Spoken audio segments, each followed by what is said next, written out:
This is MacVoices TV. This edition of MacVoices TV at Macworld 2011 is brought to you by Smile, the makers of PDF Pen and Text Expander, tools for your Mac, iPhone, and iPad. Download free demos of these and more at smilesoftware.com. Good morning, Macworld. Thank you for coming. My name is Chuck Joyner, and we're going to tape an edition of MacVoices.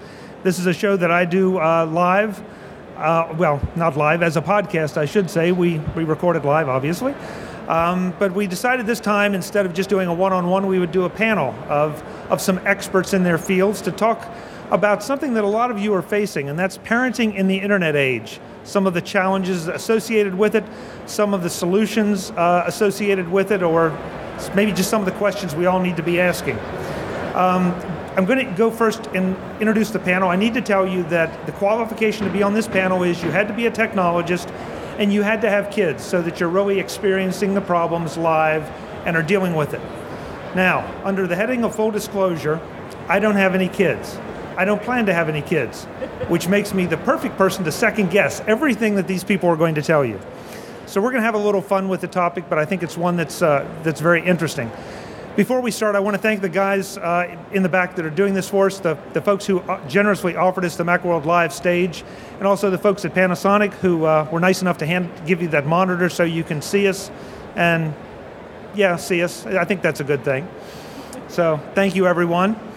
Let's see. So let's go down. We'll start at the far end with Mr. Chuck Tournous. Chuck, and I'll ask you to introduce two things. I'll introduce yourself and what you do, and also your children. Not by name necessarily, but just how many you have and what ages.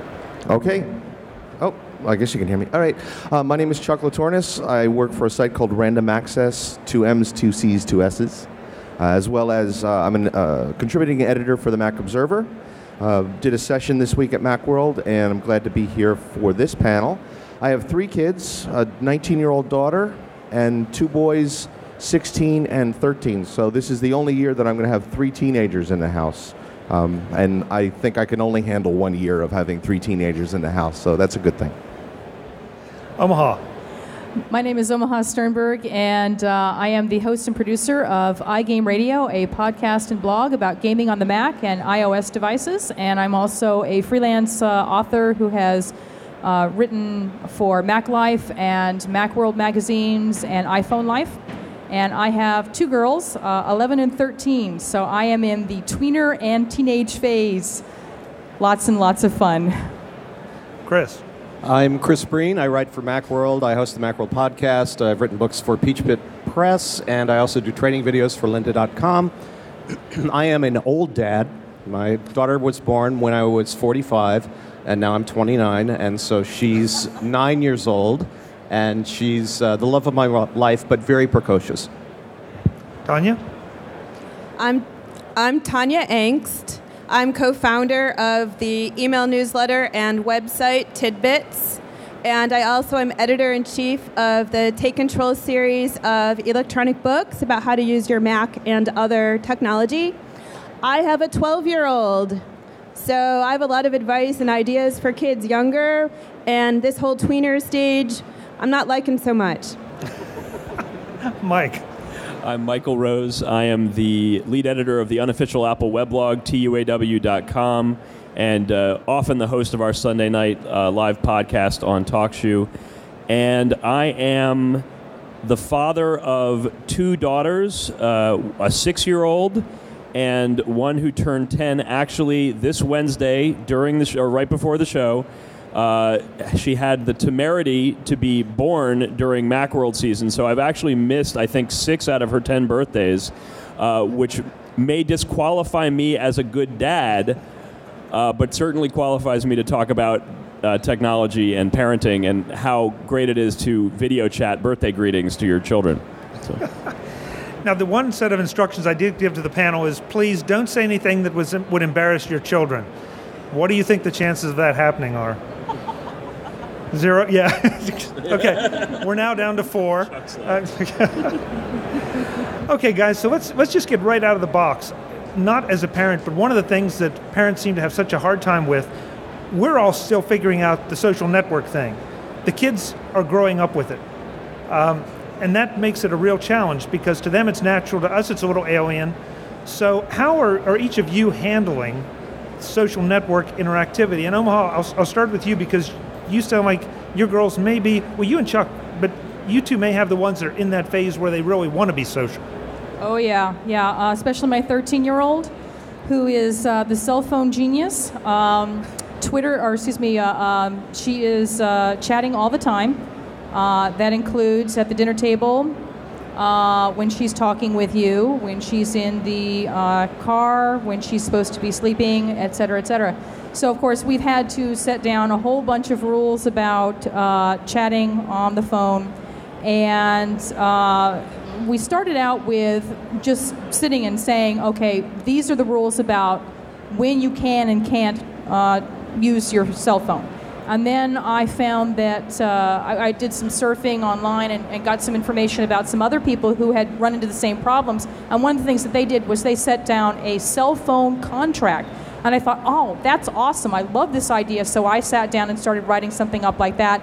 Only I have this big problem.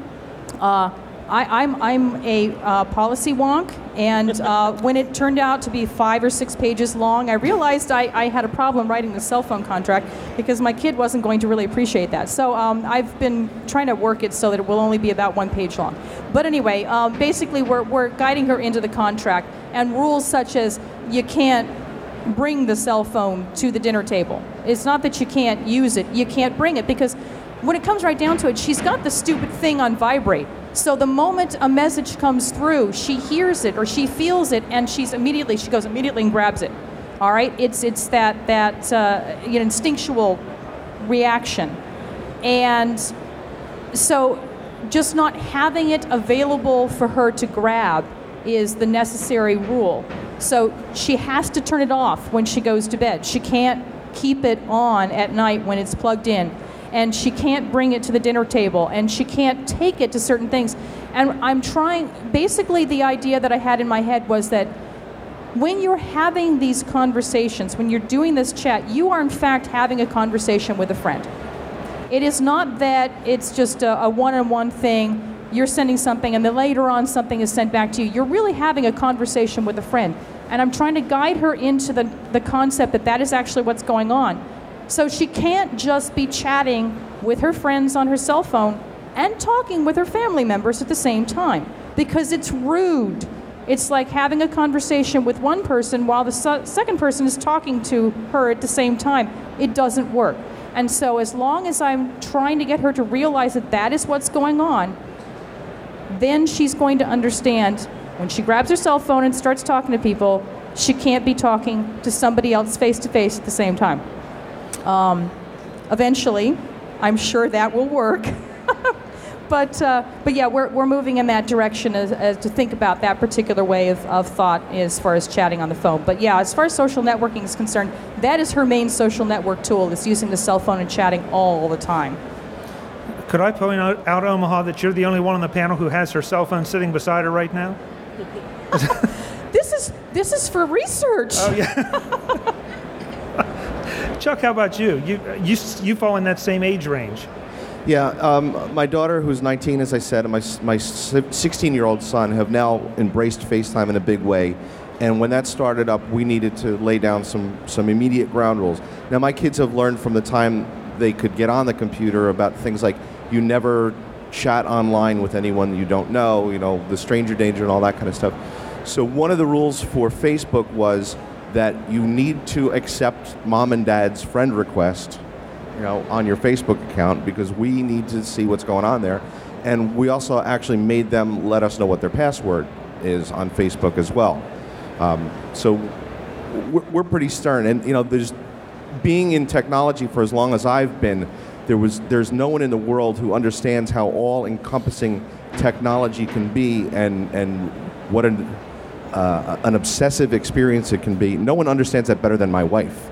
So she knew, right? So she knew right away that we needed to put some ground rules in place for the kids at the start before things got carried away.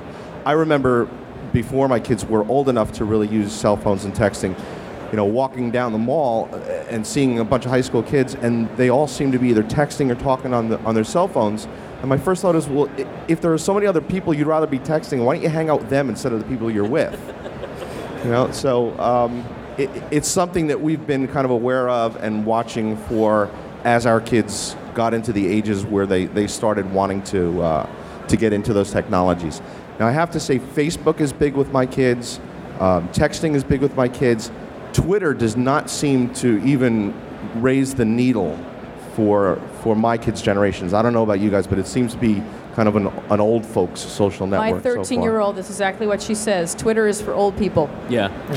Mike, are you old? Apparently I'm old.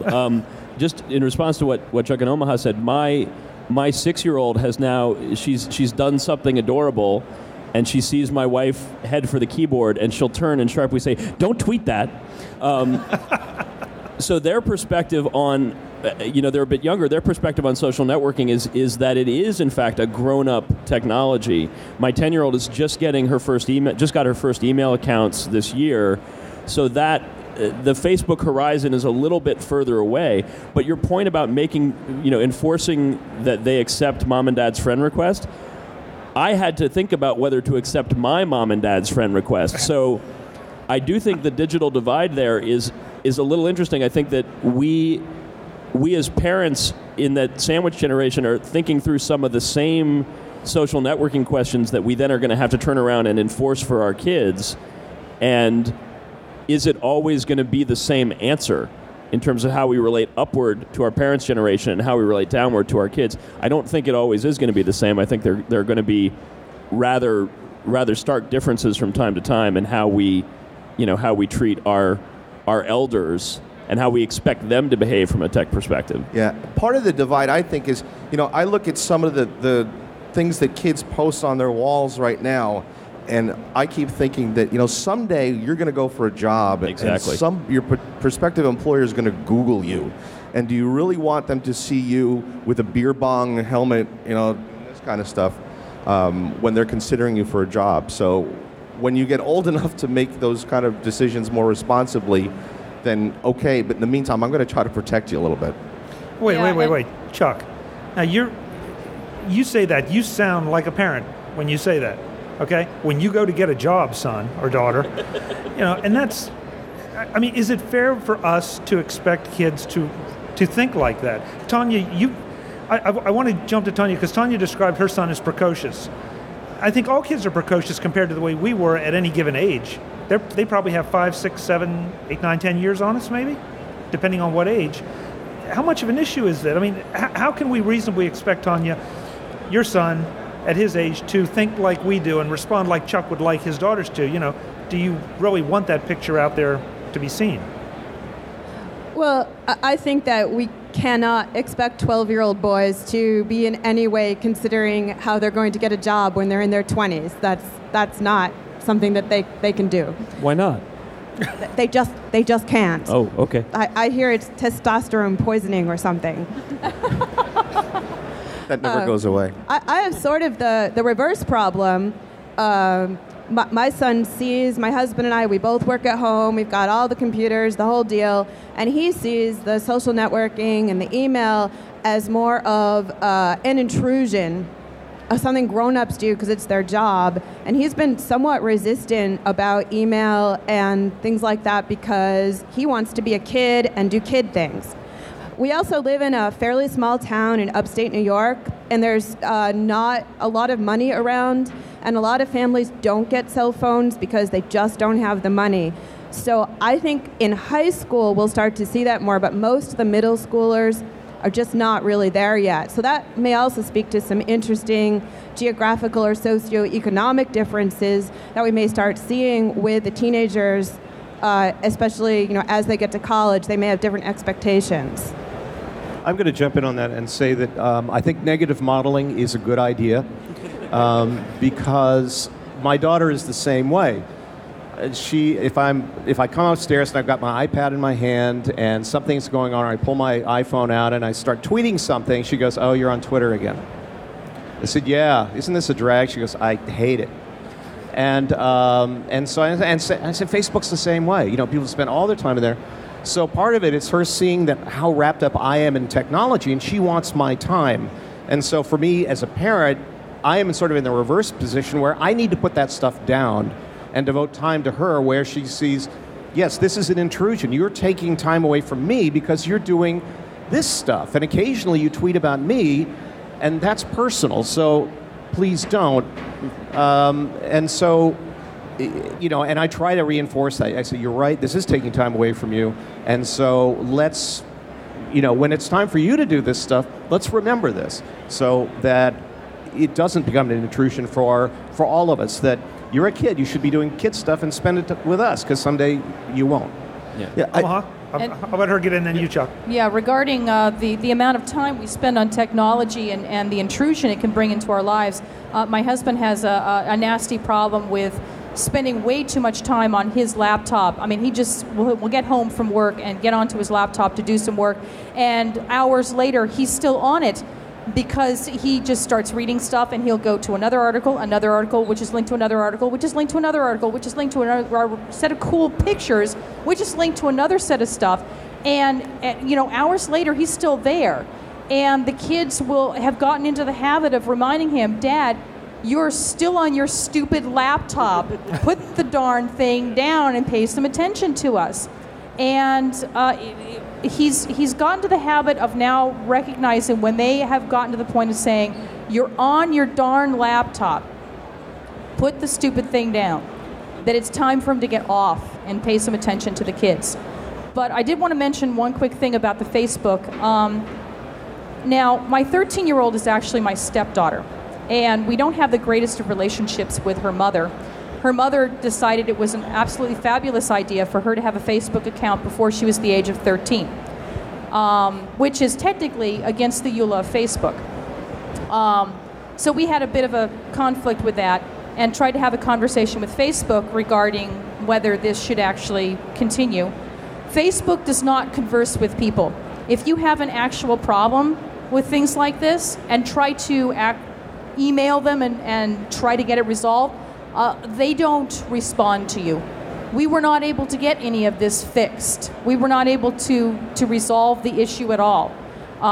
It would probably have taken us going to court, which we really did not want to have to do in order to be able to resolve that issue. So we had to just sort of live with it and try to discuss with our, you know, my stepdaughter why she really needed to not be on Facebook until she was old enough to understand what should and should not be placed up on Facebook. My stepdaughter is actually a pretty mature kid, and we had some really great conversations with her, and her mother at least recognized that having the privacy features up was an important feature. Unfortunately, my stepdaughter seems to believe that placing around 400 people as friends means that she can place anything that she wants to up on her Facebook page because it's all private. And I've been trying to inform her recently that just because it's private doesn't mean that it won't get out to everybody else's world when you have some 400 people linked to it, some of whom are not even individuals, they're, you know, businesses or whatever that she's linked to. And a recent example, and here we go with the fun little embarrassments.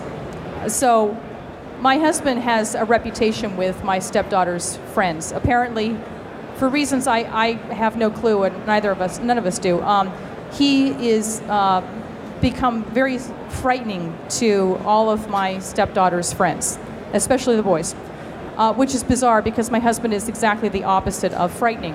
But anyway, so recently one of her boyfriends mentioned that to him and a lot of her other friends, he imagined that he was really tall and bald and tattooed.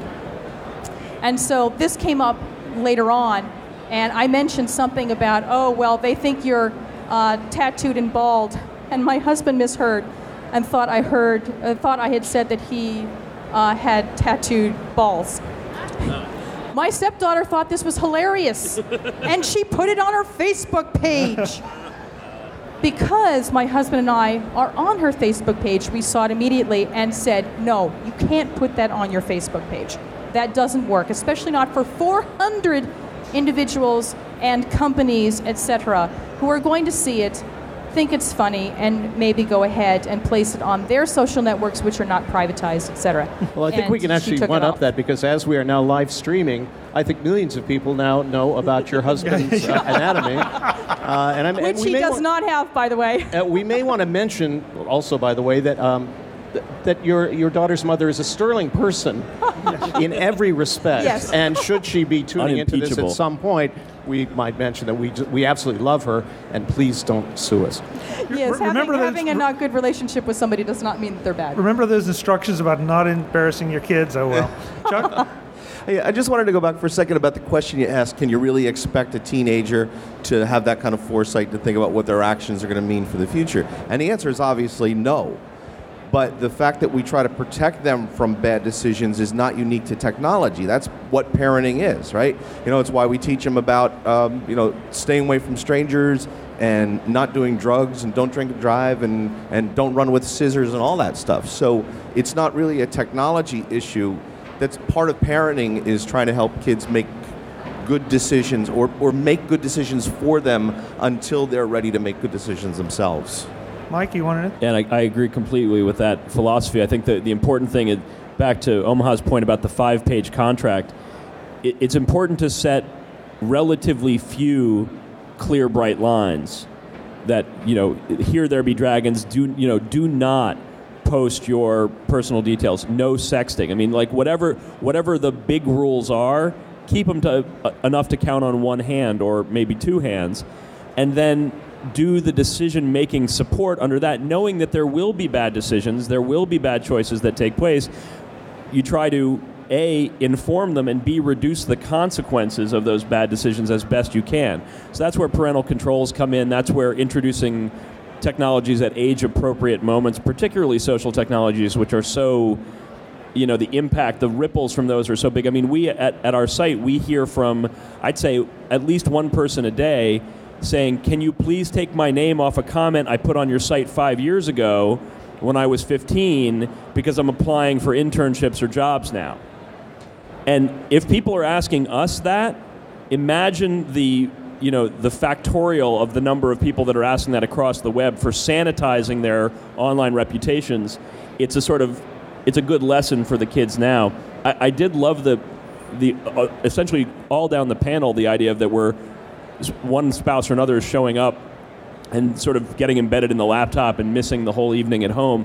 I think in some ways it's a little like having a parent with an alcohol or drug problem where, they show up and then it's, 3 tweets later and you don't see them till the next morning with a hangover. But I think as we're modeling that negative behavior, it is important to hear the feedback from our kids, our spouses, our significant others, or partners that it's not enough for you to be physically here. You have to be mentally here, or you have to be emotionally here, and whether it means carving off that time and saying I'm not gonna pick up the phone or do email between dinner time and bedtime, that's hard. I think if you ask any one of us here, that is not an easy thing for us to do. I imagine for the audience it's not an easy thing to do, but you have to make those choices sometimes and model both that negative and positive behavior. Tonya, I want to go to you because you are an ebook publisher. And so you kind of have a foot in the old media thinking because of their books, but new media because they're ebooks. And I got to thinking about over here, I was really relieved to hear that Chris at 29 is the oldest father on the panel. But think about everybody here and how every one of you grew up. And I'll talk about me. I grew up in a small town, so anything I was interested in, where did you go? Well, you went to the school library. You went to the town library. If you were really lucky, you went to the county library. Those were your limitations. Now, a few key clicks, and you can know anything about anything. And if you stop and think about that, how good is your Google skill? But if you're into dinosaurs as a kid, my God, you can find out everything. You can totally immerse yourself. And that just changes the game so much in ways I'm not sure that we can all appreciate. What are you finding? And again, keeping in mind, did you sort of manage information for people? How are you trying to manage some of that with your son? Well, that's an interesting question. And I have to say that for a long time, when we first gave my son a computer to use, I think he was 7 or 8, and we gave him a laptop to use over the summer. And kind of looked to see what he would do with it. And what he did was he read Wikipedia. I mean, he really read Wikipedia. I've met her son. This is probably true. And he adored it, and he learned all kinds of things. And we thought, do you think he's spending too much time reading Wikipedia? Because he's reading the encyclopedia, basically. So, as with all things, some balance is good. So it's not a good idea to spend all day reading the encyclopedia or Wikipedia. So what we found was it was more just finding balance to do things in different ways. So if you're interested in military airplanes, you don't just read about them. You go look at them, or you get toy ones, or you make Lego ones. So in that way, I think it's always important to not spend all your time just doing one thing, whatever that is. And another thing that we did very much, and I'll tell you my exact age because I think it's important, which is that I'm 43. So that means I got my first computer as junior, senior year of high school. So for my whole late adolescence and early adulthood, every year there'd be a newer, better computer, but I would be a year older. And it almost felt as though I was discovering the computers and they'd been there all along, but as I grew up, I could understand them better. And that was pretty cool. So what we've tried to do a lot for our son is to almost recapitulate the whole experience. So we started him out not on computers or screens or anything, so he can spend a day without being plugged in online at all. And then we introduced him to things like text editors or really old kind of crappy games. And then slowly we've sort of brought him up to modern day stuff. And so he has a little bit more of an appreciation of, whoa, it's really cool that you can put a shadow behind that text object because he knows that you didn't used to be able to do that. And so that has been very, very fun. And he's not been one of those kids who just, can turn on the VCR easily or just, starts doing all this stuff. It has been not really his thing. So we've had to really sort of teach him how to use a lot of this stuff, which of course it's quite obvious that to be an adult in today's world, you really do need to know how to use the web, and you do need to know how to, find a YouTube video that will show you how to fix your toilet and just all that stuff. It's very different now than even it was 10 years ago. And so we're sort of trying to prepare him to use all this amazing, resources and tools in the digital world and be able to bring it back into the analog world to create things and to enjoy the part of life that's not plugged in. Chris, I'm hearing a lot on the panel about limiting time on cell phones, limiting time on laptops and all. So we're talking a lot about how much is too much, how much is not enough. How much should we encourage the kids to get a cell phone at a certain age? How much should you put a cell phone in your daughter's hands? Put her on Facebook, put her on Twitter, even if it's for old people. Let's see. She's 9, and it was finally this year that we gave her an email account. And some of her friends had them since they were 5 or 6. And she didn't really have a need for one so much. And what really was the impetus for doing this is her typing, they don't do a lot of keyboarding at school, so her typing skills weren't very good. And I talked to Bill Wicking, who I interviewed yesterday here as an educator, and I said, what are teachers using now for typing applications? He said, well, we're not. We don't need to anymore. The best thing you can do is get your daughter an email account, because then she has the motivation to learn to type because she wants to communicate with her friends and her family and you. And in the time that she's done that, she's really exploring the whole computer interface, and her keyboarding is getting much better because it isn't, she's not going through these pointless exercises where you click on the little bird and you type the word THE, and rather she's finding more engaging ways to communicate. So in this case, it was really her desiring to talk to other people that got her going on the computer. She has no interest in social networking, and that's great. That's fine with me. I have no interest in her being engaged with social networking. But there is the factor that you want to do what the cool kids do. So there's always the pressure that your child comes home and they said, well, everybody else has a Facebook account, but I don't. Or everybody else has pierced ears and I don't. Or I'm wearing the wrong jeans, or I'm doing this. And you want to balance that between, do I think you're ready? Where's my comfort level? And because I am the oldest, youngest dad here, I'm coming from, I didn't grow up with computers. I didn't get a computer till I was out of college. So I am almost a generation behind sort of regular parents. And so my view is like, no, you shouldn't have any of this stuff until you're 16. And that's totally out of date and totally ridiculous. So I have to dial that back and really start looking at her peers and saying, okay, this is what your peers are doing, and this is how their parents are limiting. I know how to limit you in terms of technology, but I need to dial it down a little bit and stop being quite so protective about how I do this stuff. Mike? Yeah, sorry. Tonya, do you want to jump in? I was just going to comment that my son was at a Waldorf school for his elementary school years. And if you're not too familiar with Waldorf, one of the things that goes with a Waldorf school usually is like almost a fear of technology. They just don't have it particularly, and they certainly wouldn't have a computer in the room. They don't watch TV, anything like that. And we did that to sort of balance what's going on in our home, among other reasons. But there are some children now who have gone through that school. They're 12 and 13 years old. They're watching TV for the first time, and they totally cannot follow. They can't understand what they're seeing because there's a lot of visual conventions that happen in TV shows. And I'm really thinking, whoa, that might have been okay 20 or 30 years ago. I really hope it's okay now. But I'm concerned that those kids are going to really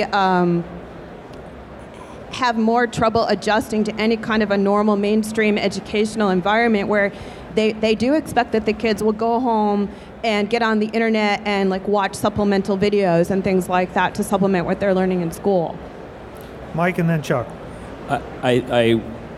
I'm just trying to get over the idea of a 10-year-old having seen TV for the first time, and it's taking me a second to process it. But to Chris's point about using email as a tool to improve sort of some baseline skills, my older daughter got a school-centric email account this year exactly for that reason, and that is it's an eChalk account. It is limited just to her classmates and teachers. It's entirely monitored. It's supplied by the school. It cannot send external email.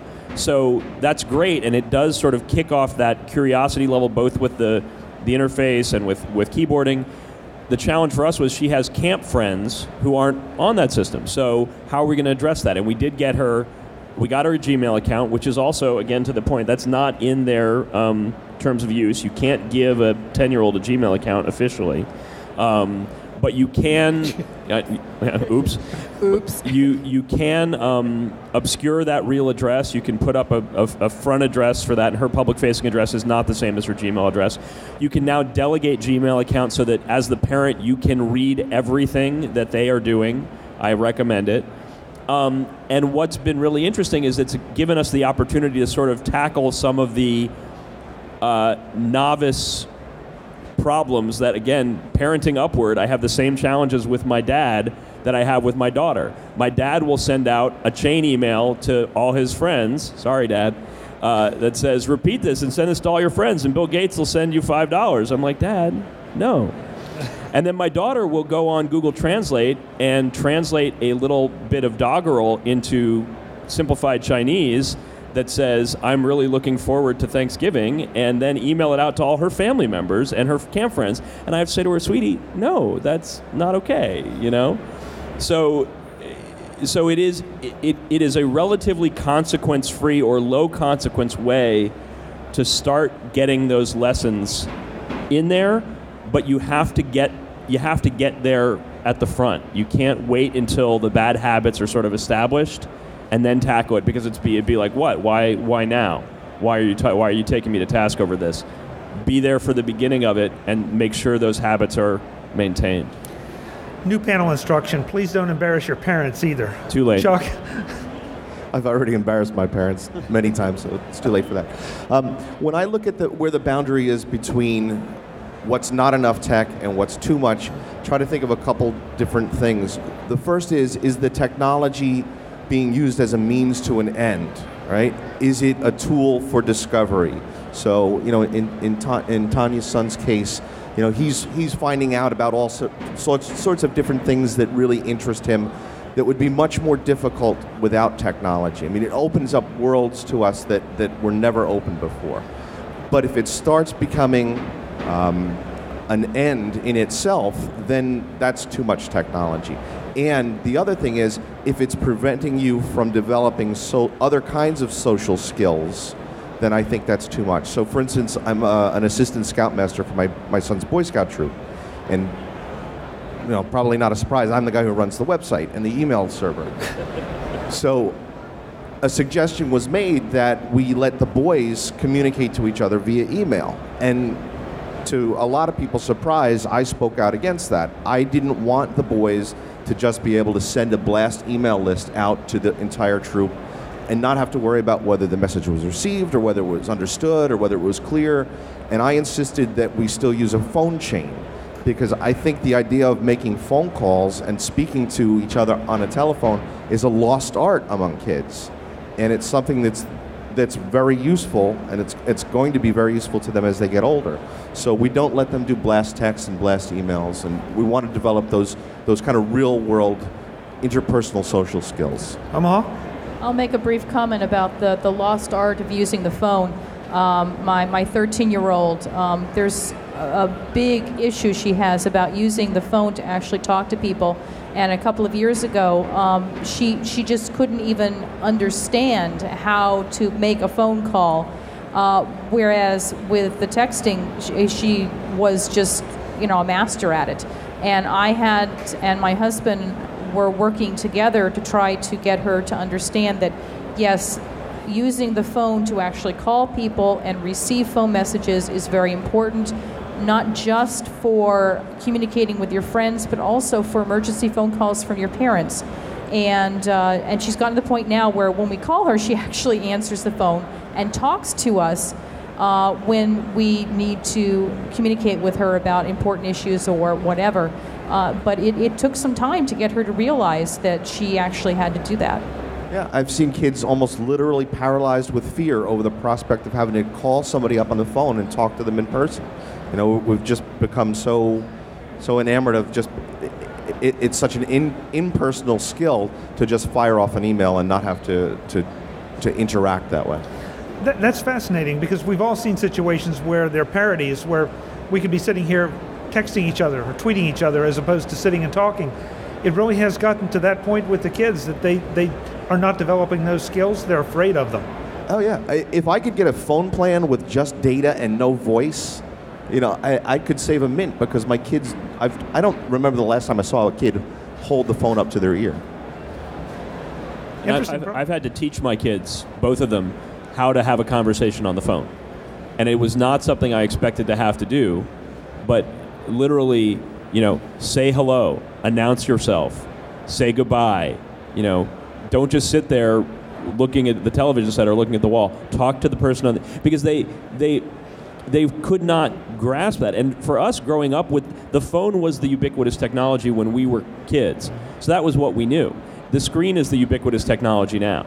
So what they know is looking through something, and if they can't see what's going on, that information's not coming through to them.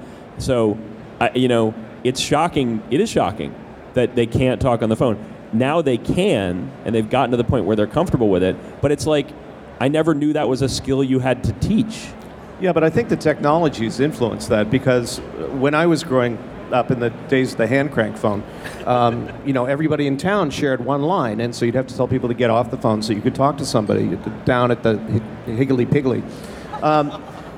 But now we all have our own phone lines, right? I've got my phone line, my wife's got her phone line, we've got cell phones, and there isn't, I think in a lot of households, that shared single phone line, and we're also more protective of our kids. It's like we have the ability to screen calls or look at a number that's coming in instead of just picking up the phone and saying Breen residence or hello. So that's how I was trained, because you had just the single line in, and then, and the party line in the village.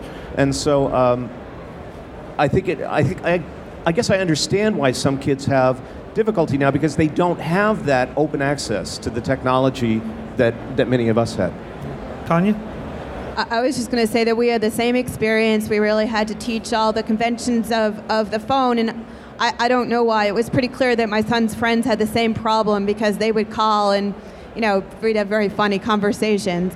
My son would rather not have a play date than make the call to arrange it, which is a little frustrating because I don't really want to be his personal assistant. And he's just starting to get over that. Like, look, if you want to have a play date, get on the phone and call your friend and set something up. But we had the reverse effect with the email as far as teaching typing skills. What the email did was to cause my son to write the most amazing sentences. He will send you a one-sentence email that has an incredible amount of meaning and nuance, and it's 8 words. Because he doesn't want to type, it takes too long. So we had the reverse effect on the email. I don't know why. Guys, we're starting to head down the home stretch here of this session, and a couple things I want to make sure we get to.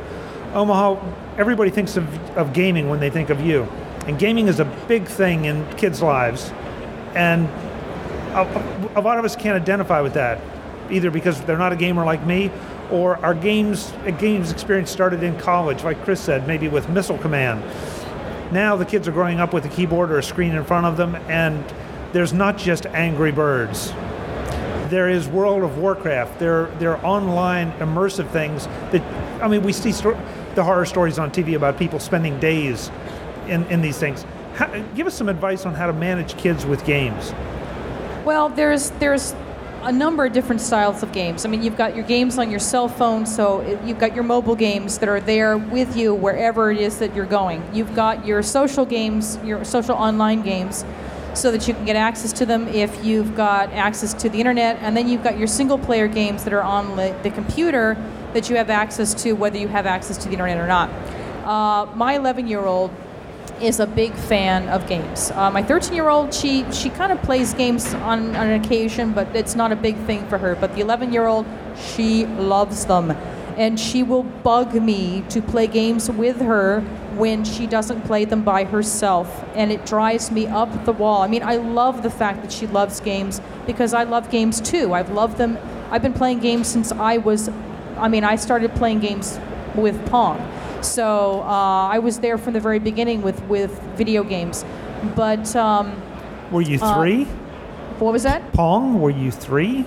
No, Pong. Pong was out far longer than that. But I started playing Pong. Oh. So anyway,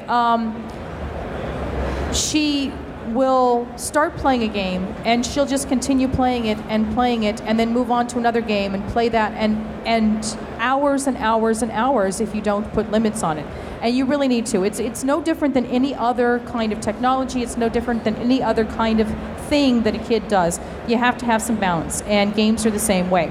So I want to make sure that my child has time playing entertaining things on the computer, and I want to make sure that she has time to go outside and play with her friends outside and get some exercise. I want to make sure she has time reading books, etc. And she loves to read books too. So I put limits on how much time she does playing games. I say you have 2 hours to play games on the computer during the weekdays. You have 4 hours on the weekends for each day. And we do allow for, some sliding on each one of those kinds of things. It depends on the kind of game she's playing. It depends on how much time she put towards playing previous to that at previous times in the week or the weekend. But it also depends on whether I got a new game in that one of the rules that we have is if I'm reviewing a game, she can't play the game until I'm finished reviewing it, unless it's a multiplayer game and she can play it with me. But after I'm finished reviewing a game, then she's allowed to play it by herself. So she's always looking forward to games that I'm reviewing that she will be able to play if it's a game that she's allowed to play. And that's another thing. I'm a big fan of the ESRB rating system, the Electronic Software Ratings Board. And I take a look at those ratings, and I take them very seriously. However, they are ratings that a parent should look at as a guide and not a rule. So there are some games out there that are rated for teen, and I look at it and say to myself, okay, this game may be rated for teen, but I have played this game, And I think it is perfectly okay for my daughter of 11 years old to play. And there are other games that I've looked at and said, oh, this game is rated for a little bit younger, but it's not really something that my daughter it's gonna be a good thing for her to play. And then there are other games where I've looked at and said, oh, there's just no way that I'm gonna let my kid play this game. Great game, that Amnesia. I played this game. It's a fabulous game. It's a horror game. It's scary as all get out. And I can't imagine letting my kid play this game until she's 50. So anyway, as a parent, I highly, highly recommend that you screen the games. If you can't play the games yourself, go and take a look at a review of the game to get an idea of what the gameplay is like. Take a look at a trailer of the game to get an idea of what the gameplay is like. And be informed about the ESRB ratings so that you know what the games are like before you let your kids play them. Don't let your kid just jump online and go grab a game and start playing them. And if they do start playing them, take a look at what they're playing and say, have an honest conversation with them and say, this is the reason why I don't want you playing this game. These are the problems that I have with it. All right? And then make sure you install your limits. If you need to, install the limits on the computer about whether they can go to this particular site. I have filter software that we have on our computer, and we put different filters for the different age limits. So the 11-year-old has a different set of filters than the 13-year-old. And one thing I will mention for the filtering, my husband and I had a long conversation about this. My husband was the one who installed it. We use something called Dance Guardian. And it does a great job. It's a Linux server that we use that we install it on, but it does a great job of filtering for Mac or Windows or whatever. And we decided that we didn't want to filter stuff and just simply say to our kids, you're not allowed to go there. So we took an amusing picture of the two of us looking very grim, and then said, underneath it said, your parents don't feel that this is a good place for you to go. If you disagree, come talk to us. And so basically it was a way for them to come and tell us, hey, I think that we're old enough to go to this place. We'd like to talk with you about changing your mind. And I highly recommend that you do that as well. Okay. Omaha's using, it sounds like, pretty much all the methods. She's using wisdom, that she does research. She's using technology, and she's also using communication. Mike, we were talking earlier about some of the limitations Gmail puts on. Any other advice? Because I'm going to go down the panel and ask everyone for some advice they can give these folks on what tools or methods to use to help protect their kids and let them learn to use technology correctly. Well, for Mac users, it's worth exploring the onboard parental controls. They do give you quite a bit of control for specific applications, Mail and Safari in particular. They let you control the login times. They do let you set up a filtering list. It's not that sophisticated, but it's a great place to start. And to Omaha's point, you don't necessarily want to lock down. What you want to do is provoke that conversation.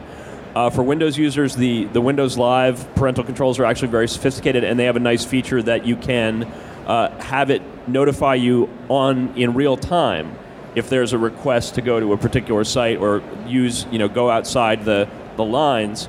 You can get that notification, it says your kid would like to do X, Y, and Z, and you can approve or disapprove it, or you can say, come talk to me tonight and we'll discuss it. But those are a great place to start. The filtering on your router is important to look at, although that will affect your browsing as well. And really the cheapest and easiest web filter, is to move to OpenDNS for your DNS services, because that will sort of automatically knock out a lot of the most objectionable content. And it's easy enough to work around if you know what you're doing. Probably eventually your kids will figure it out too. But it's sort of again, that lowest common denominator filter. Most important is to have the conversation, though, and to explain, when you're on this computer, you have certain limits.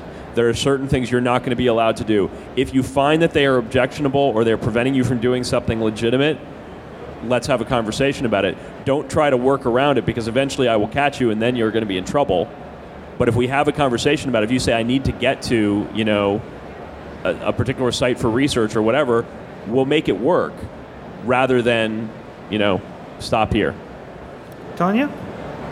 Well, I'm going to second pretty much everything that's been said. It all is very good advice. We use the parental controls in macOS 10. My son, I think he's caught on, but for a very long time, he thought that the parental controls came on because he was a kid and the computer knew. So he didn't realize that it was my husband and I who had set it up. One thing Mac Fairy. Yeah.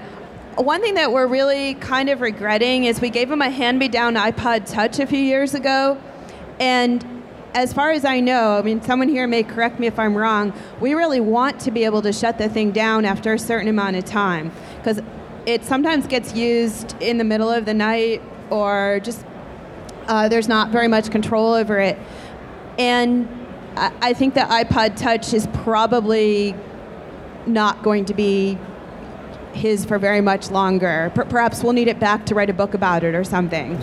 But the other thing that we're noticing is we really just sort of didn't have very many computer games. And in the last year or two, we've been sort of introducing them a little bit with the boundaries, because it's pretty clear that for a teenage boy growing up right now, they need to know how to play games because that's how they socialize. And I'm hearing that from a number of parents who've kind of held back, that the kids really need to be brought into the world because that's what they do at sleepovers and play dates. And they need to be able to play it, but to stop when it's time to do something else. So we're working on that right now. Chris, we're running short on time, so please share your wisdom. I'll do it very quickly. One thing is trust and verify, which is we make sure that we have the computer in an open family space. It's not in a room. It's out where we can see what she's doing. We get copies of stuff that she's doing as well. Also, I try to use the computer as much as possible as a teachable moment for getting away from the computer. So if she comes in the morning and says, what's the weather like? Let's look on the internet. Let's look on the phone. I said, no, let's go outside. Because you can actually tell what the weather's like if you go outside.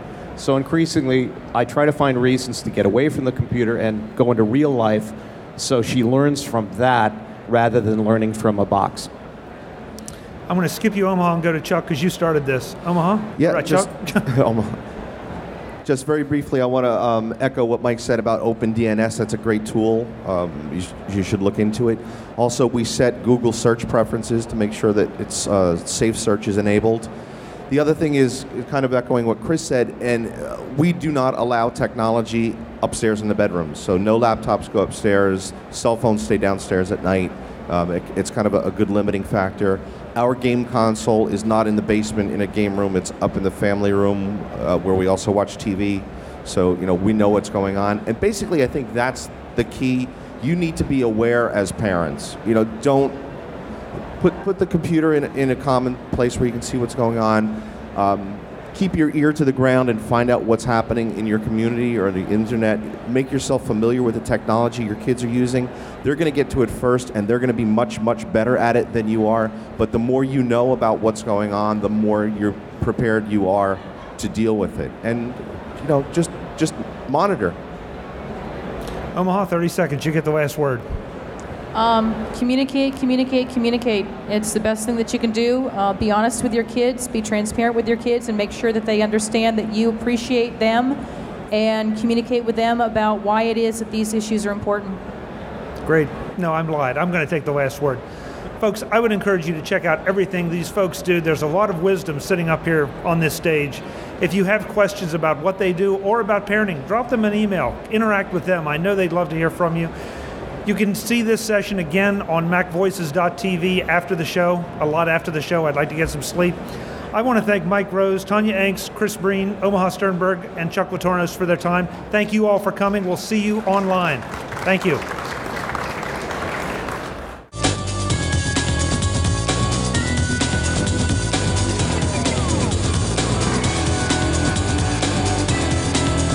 MacVoices TV is part of the MacVoices group and a member of Mac Level 10.